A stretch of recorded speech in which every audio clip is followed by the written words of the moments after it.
projet Esperanza, c'est un projet d'intégration socio-professionnelle qui comprend un stage à l'étranger. Donc, ça va être un stage de 3 semaines sur un chantier de travail communautaire au Honduras.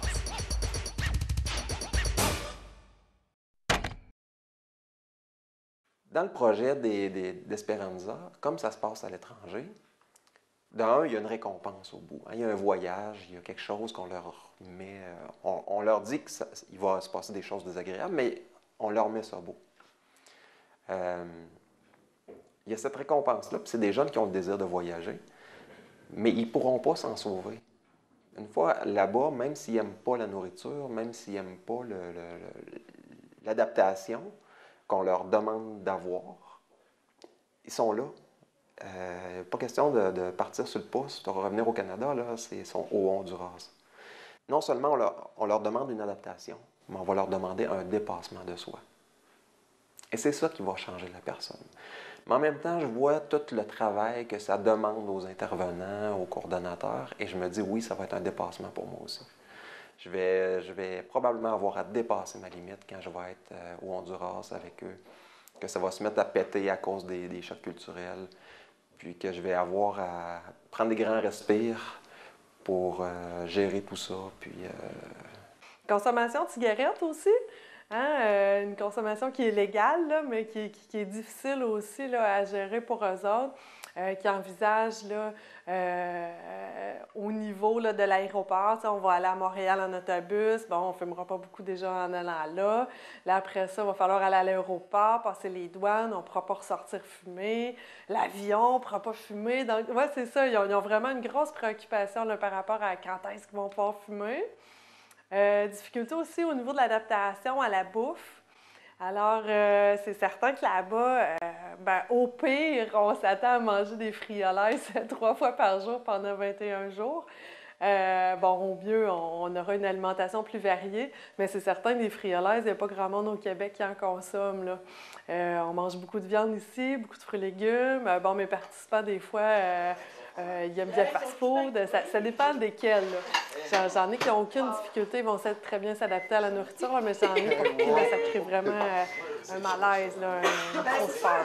Personne n'a un couteau, puis là, je me suis demandé si ça serait assez salé, J'en ai mis, hein, de la patente, là. Ouais. Oui. Ah, tiens. Toi, tu t'es-tu mis des fèves? Je veux que tu te prennes des fèves. Vous autres aussi? Ouais, Allez, on passez les fèves aux gars. Ils vont nous en passer sinon. Oui, les fins. Ouais, on a tout fait. Je veux du fèves. Je vais le voir, s'il te plaît. Merci. OK, les fèves s'en viennent. Ouais. Je peux savoir ça, s'il vous plaît? C'est bon. Je l'ai mis. Il y en avait juste qui fallait. Ah oui, les fins. Y a-tu quelqu'un qui va un petit Ouais, coup pas ici? sûr. Les fins. Je vois que ça a l'air bon. Bon? Un peu de l'oignon, de la Ça, fin. pour être bonne.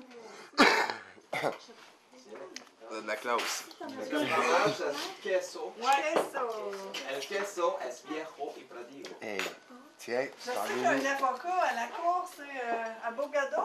Un avocat comme ça. tiens, Avo. j'en ai vu. Ben, le vin, c'est J'en ai vu. Pas beaucoup, là. Bon, ben, T'en as, Un parfait. petit peu. T'en as. appétit. Yes, sir, les boys. Merci de votre collaboration et de votre Hey, effort. boy. Vous êtes tellement ouverts d'esprit. Parce que j'ai pas compris ça. On va avoir du rattrapage. Alors, j'ai apporté des Fait petits qu'on piments. plie en bas, à côté, on pèse un peu dessus. Le queso, pas de pain. Queso. Il y avait au don, Puis là, on l'étend de même, comme au McDo. Des nanas de rien. ben, ça veut dire que j'ai pas pogné encore les fèves, Moi, là, j'ai parce pas que c'était... d'avocat. Non plus. Puis moi, ma chaise, elle va. Moi, je paye les La fins. salsa, je vais en prendre mon aussi. Merci. Ça, ça goûte pas que ça a l'air. Ça goûte pas les fèves. Puis, parce qu'on a qu'il y a un bon Ça, commentaire. c'est bon. Très bon. Ouais, c'est vraiment bon. Je cherchais le mot. Difficulté au niveau là, adaptation culturelle là-bas. Donc, c'est certain, la langue. Il y a des craintes. Ici, on a des cours d'espagnol. Par contre, ça appartient à chacun vraiment de faire là, de la pratique là, les soirs et week-ends, là, si je peux dire. Donc, c'est pas nécessairement tout le monde là, qui prenne ça à fond. Puis, ben en fait, la constatation va se faire dans les familles là-bas. Hein. Ça va parler relativement vite. Ça va juste être de ça. Là. On a des séquences en espagnol, mais là, ça va tout le temps être ça. Donc, habituer son oreille, son cerveau, s'habituer à dire aussi qu'est-ce qu'on a besoin. Par rapport à l'espagnol, l'apprentissage jusqu'à maintenant, est-ce que ça va bien? Nada! Je savais rien. J'avais jamais appris la langue. J'avais déjà été dans une classe d'espagnol, puis le seul mot que je me souvenais, c'était luna, pour la lune. Donc, c'était vraiment zéro puis une grosse barre pour l'espagnol. Tu connais bien l'espagnol jusqu'à maintenant? Non. Non. Est-ce que tu penses que ça va bien aller, ce côté-là? Ouais, ben disons que moi, personnel, je sais que je vais avoir de la misère, fait que je m'en vais sur Internet, je me mets des mots, je fais des exercices d'espagnol. Tu sais, je veux réussir, là, je veux pas être là-bas, puis oh, qu'est-ce qu'ils ont dit, puis ça, là, ça me tente pas de brailler. Oh, je suis pas capable. Tu sais, j'aimerais ça être confiante, puis let's go, Marie, t'es capable, tu sais. L'espagnol, non. Non, pas pour l'instant. On a comme, je pense que tout le groupe, on n'est pas, on parle, oui, on en sait un petit peu, puis, mais depuis le début, oui, j'en sais pas mal plus, là, tu sais, je m'y habitue, puis je commence à me pratiquer aussi à la maison le soir à parler en espagnol, un petit peu, mais moi, dans le fond, j'ai tous les moyens, là, j'ai les personnes pour... Ma meilleure amie que je prends comme pour ma soeur, elle vient du Mexique, fait que sa langue, c'est l'espagnol. C'est sûr qu'il y a des mots que je sais pas encore, puis que j'ai de la misère avec mes phrases, mais en général, ça va très bien. Des petits blocages naturels, là. Mais à part de ça, très bien. Ça m'inquiète pas beaucoup, parce que là, les cours, j'avais oublié. Là, ben, c'est un bon rafraîchissement, là, ça revient. Assez aisément. Mais après 2-3 jours, tu commences à détacher les mots, parce que la première journée, tu as l'impression que c'est un long mot interminable, là, leur phrase. Tu n'es pas capable de détacher. Puis de m'emmener, ben là, tu les vois, tu reconnais le vocabulaire. Puis... Dans nos préparations, justement, le volet qui concerne l'adaptation et la communication interculturelle, on essaie de les amener à plus réfléchir sur la différence. Donc, on insiste sur la différence parce que, à mon avis, et je le répète souvent, la culture ou la manière de faire que nous allons voir chez les Honduriens ou chez les Sénégalais, elle n'est ni pire ni meilleure, elle est juste différente. Donc, on essaie de les sensibiliser juste à la différence. Ce que nous allons voir chez eux est juste différent. Elle n'est ni pire ni meilleure. Et je répète souvent aux stagiaires, moi en tant qu'immigrant, que quand je suis venu au Québec, il a fallu aussi m'adapter à pas mal de choses. Et que c'est peut-être aussi difficile pour moi de m'adapter sur certaines choses québécoises que pour eux autres au Sénégal ou au Honduras, ça dépend des personnes. Mais quoi qu'il arrive, on leur demande une certaine ouverture d'esprit, pour mieux comprendre justement cette différence et profiter au maximum de cet être avec, vivre avec ces gens-là, vivre et s'immerger dans une autre culture, une autre manière de faire. Donc ça passe par la nourriture, ça passe par la mentalité des gens, comment est-ce qu'ils pensent les relations hommes-femmes, par exemple, comment est-ce qu'ils pensent les rapports hommes-femmes, comment est-ce qu'ils pensent les rapports enfants-parents, tout un tas de trucs qui pourraient venir heurter la sensibilité des Québécois de nos stagiaires qui vont au Honduras. Est-ce que tu penses que ta routine de vie habituelle au Québec va être la même qu'au Honduras? Qu'est-ce que tu penses qui va changer? Non, ça va pas changer. Ça va changer. Parce que c'est pas les mêmes coutumes, c'est pas la même... il fait pas clair, et on se lève pas à la même heure, on se couche pas à la même heure, l'espagnol, l'eau, le manger, tout le kit, c'est pas comme le Québec, là, oublie ça, là, ça va changer la routine, on n'aura plus, là.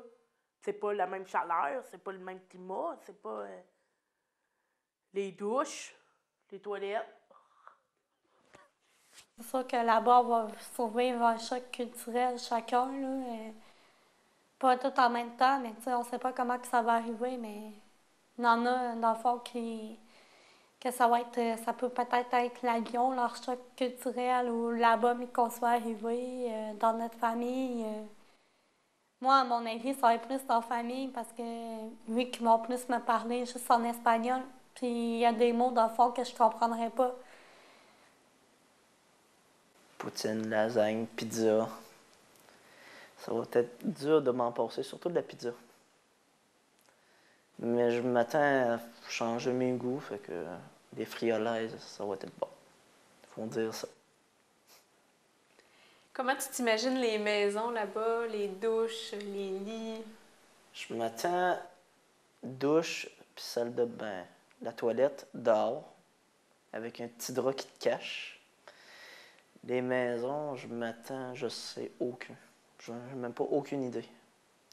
Je peux dire que c'est une maison en tôle, mais ça peut être une maison en pierre. Je n'ai aucune idée. Je vais le voir là-bas. Il y a des participants qui, je pense, sont stressés par la bouffe qu'ils vont manger, par où ils vont dormir. Moi, ça me stresse pas vraiment.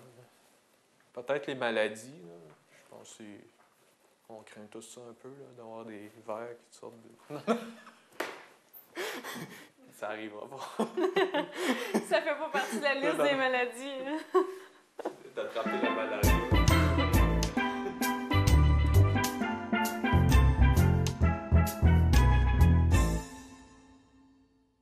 L'émission L'Expérience Esperanza remercie la Caisse Desjardins de l'Anse de l'Apocatière, située au 308 4e Avenue à l'Apocatière. 88 856 2340 ou 1 866 856 2340.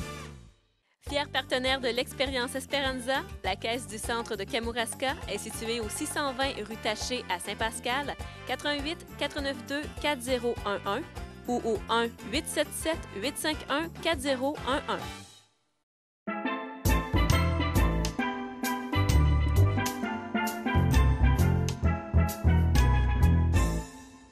Au niveau intervention, j'en ai eu beaucoup à faire au Mexique. J'en ai eu beaucoup à faire au retour du Mexique. Depuis que je suis ici, le stress n'est plus là. Moi, je sais pas, je sais pas si c'est moi qui s'adapte très bien, mais je suis vraiment bien ici. La chaleur, les gens, la nourriture, j'ai aucun problème. Ce que je trouve peut-être plus difficile, c'est l'eau. Qu'on ne puisse pas boire l'eau comme on veut. Donc, il faut toujours surveiller au niveau de l'eau. Même pour se laver, ça prend de l'eau particulière parce que je me suis lavé avec l'eau de la Pila et on m'a dit de ne pas faire ça. Non.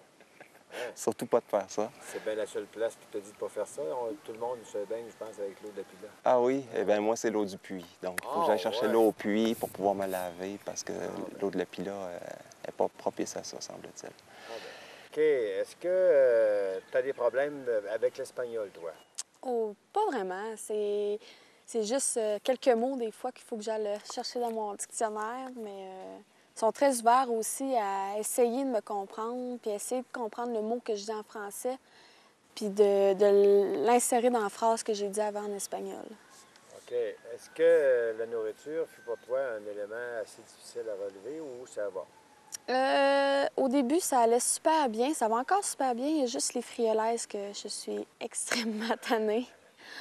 J'ai eu une tourista qui est finie pas mal aujourd'hui, je te dirais. J'ai arrêté d'avoir des grosses coliques au ventre. Sinon, ça va super bien. J'aime ce qu'ils me donnent. J'aime beaucoup les déjeuners, les soupers. Le poulet, il est écœurant. J'aime ça. Je mange beaucoup de riz. Faudrait pas que ma mère voie ça. Bonjour, maman. Je m'étonne parce que oui, je mange beaucoup de riz puis j'en mangeais pas.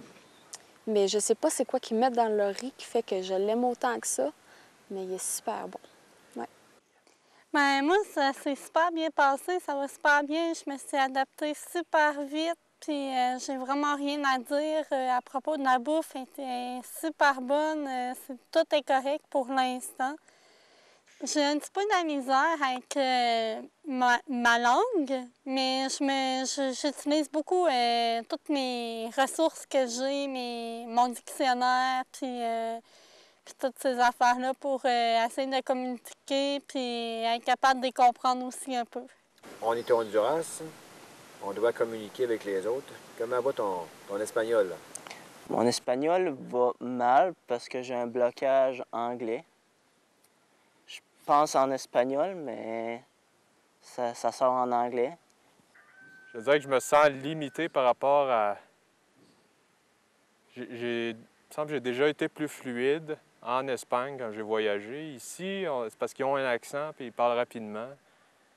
Je trouve ça difficile. Des fois, je me suis créé un blocage. On dirait que j'ose plus parler. Mais ça dépend. On dirait qu'avec les femmes, c'est plus facile. Les femmes prennent plus de temps, on dit, d'articuler ou de... On dirait qu'elles s'adaptent à l'étranger. Les hommes, ils mâchent plus leurs mots. Donc, il faut plus deviner, mais c'est ça. Avec les femmes, j'ai un bon contact. Puis comme hier, hier au repas, là, on a beaucoup ri. Là. Puis, évidemment, c'était avec les femmes, là, la grand-mère, la mère, les filles, chanter, ri beaucoup. Ma grand-mère m'a montré des photos des anciens Canadiens qui sont venus, comme quoi que ça la touche à chaque fois, puis comme quoi elle trouve ça déchirant quand on part aussi. Est-ce que la nourriture à venir jusque-là t'a causé problème? Pas du tout. Pas du tout? Non, non.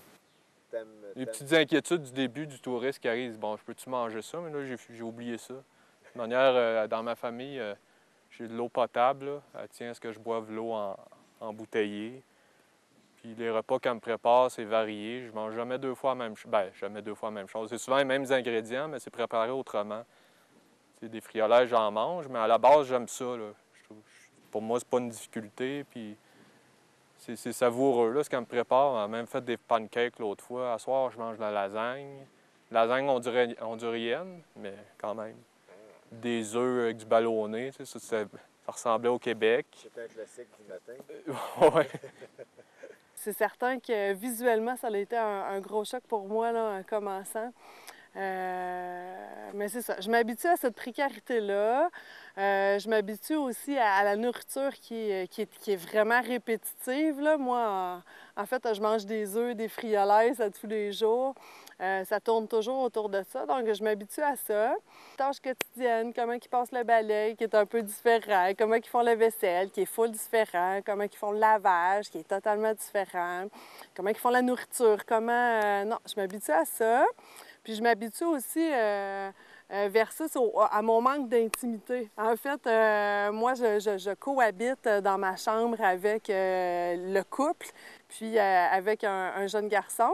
En fait, mes séparateurs, c'est des rideaux.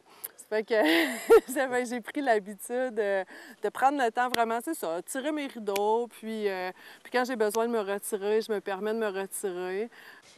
Toi, comme c'est des adolescents, ils t'ont-tu... Quand t'es arrivé, ils t'ont donné à manger et puis t'as fait quoi de ta soirée? Bien, c'est ça. Là, toute la soirée, là, ils me regardaient. Là, eux autres, étonnamment, ils ont des cellulaires. T'sais, moi, j'ai un palace, mais j'ai pas de cellulaire. Ça fait que je trouve ça confrontant.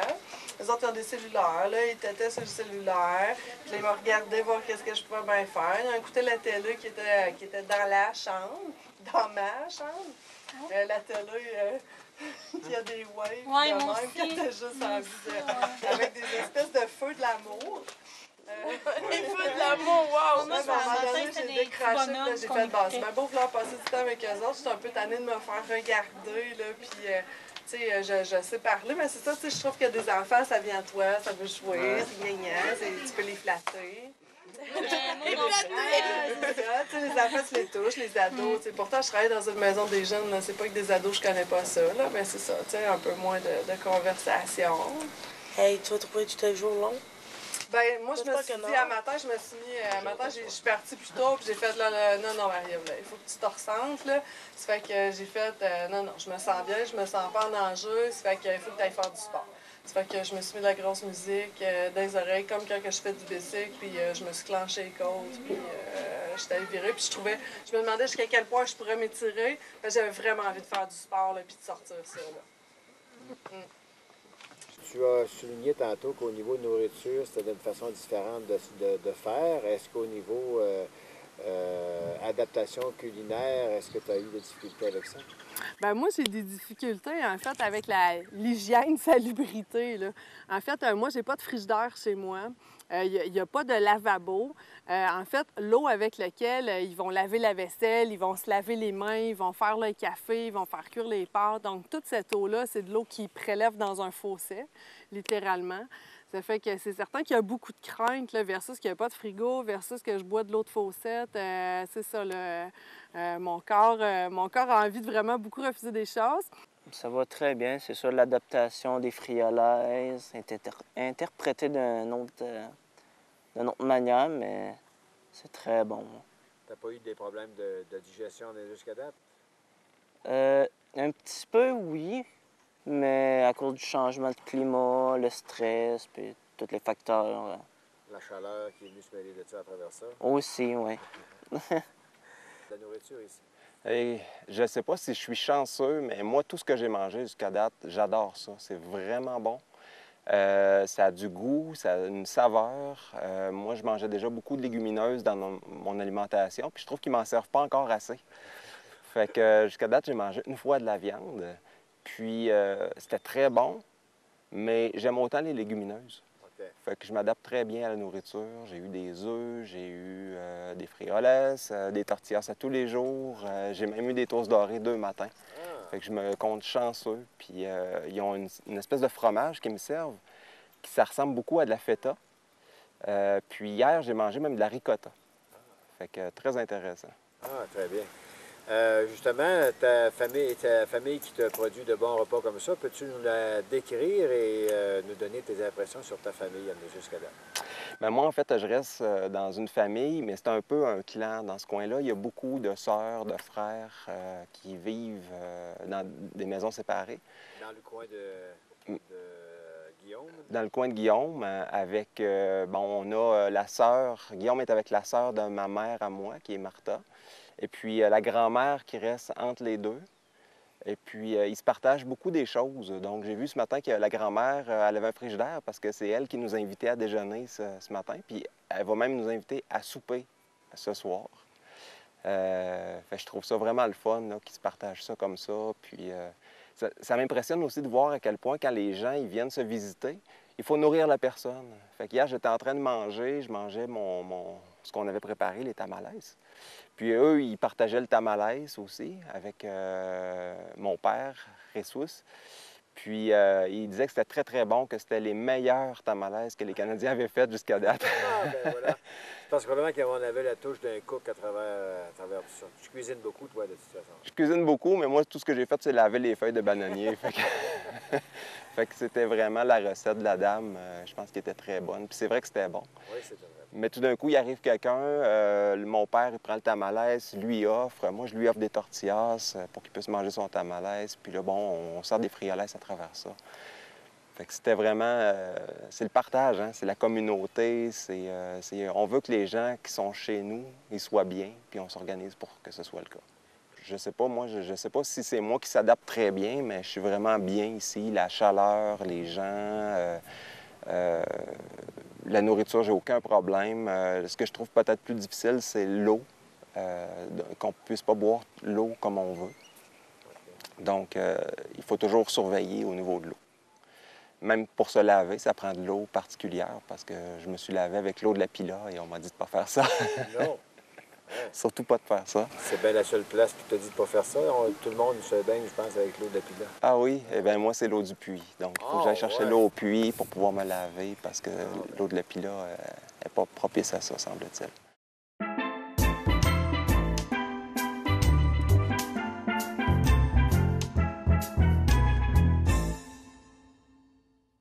L'émission L'Expérience Esperanza remercie la Caisse Desjardins de l'Anse de la Pocatière, située au 308 4e Avenue à la Pocatière, 88 856 2340 ou 1 866 856 2340. Fier partenaire de l'Expérience Esperanza, la Caisse du Centre de Kamouraska est située au 620 rue Taché à Saint-Pascal, 88 492 4011 ou au 1 877 851 4011.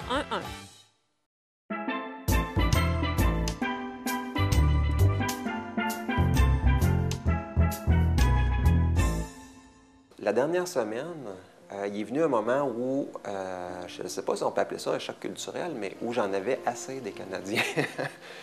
Parce que les Canadiens, ils se regardent eux autres, ils pensent juste à eux autres, ils regardent leur nombril, ils sont centrés sur eux, puis sur les petits problèmes qu'ils vivent, mais ils n'ont aucune conscience que, écoute, tes problèmes, c'est rien par rapport à ce que les gens du Honduras y vivent. Eux autres, ils vont chercher l'eau potable le matin dans un puits, puis ils ramènent ça à coups de 5 gallons, des fois des femmes avec un 5 gallons sur la tête, puis 2 dans chaque main. Ils sont impressionnantes. Puis vous vous plaignez parce que vous avez mangé des friolaise encore ce midi. Ça, j'ai trouvé ça dur, j'ai trouvé ça confrontant à un moment donné. Mais j'ai pas laissé le groupe. J'ai essayé de faire une intervention dans le sens que, écoutez, vous vous plaignez beaucoup de choses, vous vivez un choc culturel, puis c'est normal. Mais est-ce que vous voulez vivre ça jusqu'à la fin de votre voyage? Et ça a été reçu de toutes sortes de façons. Certains ont dit oui, c'est vrai. D'autres ont dit ah, je me sens visé, je me sens attaqué. Une amoureuse des autres cultures, j'ai remarqué que j'avais une curiosité énorme envers la culture puis la langue. Comment que ça marche. Puis là-bas, c'est des paysans qui vivent dans une maison là-bas, mais j'ai appris puis c'était correct. Après 2 jours, j'ai fait bon, ben c'est normal. On continue comme ça. C'est pas normal, ben pour nous autres, mais je faisais abstraction du choc de maison et de tout, puis ça a bien été. Une attitude que j'aurais aimé avoir, c'est celle de pouvoir plus aider. Mais je savais pas comment. Étant donné que je vivais pas de choc, je me disais, je pourrais être un outil. Ça, je m'en parlais le soir à moi-même. Mais c'est ça, je me sentais un peu démuni. Parce que des gens en choc culturel, souvent, repoussent ou vont vers ceux qui sont comme dans le même état qu'eux. Ça s'est produit.